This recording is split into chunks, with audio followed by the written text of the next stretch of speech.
партиясының коомдук угусун өткөрүп атса, келип Ордо партиясы саясий укмка токтолот. Бул туура эмеспи?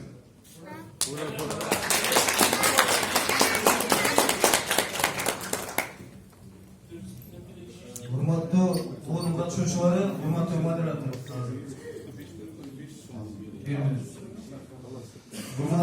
Урматтуу модератор, урматтуу коомдук угунун катышуучулары.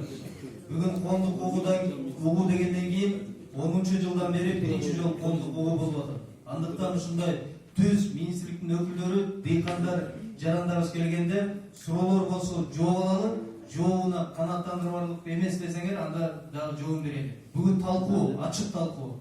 Ошондуктан мына министрлик өкүлдөрү да келип отурат да. Эми экинчи менин тилегим жана сунушум, бул суранычым. Коомдук угуда Кыргызстанда ушул деңгээлибизди көтөрсөк, бирибизге атыбызга асылбайлы, анан эгерде Ордо партиясы десе, Ордо партиянын толук укугу бар. Эмне дабайчы кандай бул Ордо партиясынын өкүлүнүн ою. Аны дагы биз туура деп кабыл алалы, туура эмес жерин өзүбүзгө жазып алалы да, ошону сунуш кылалы.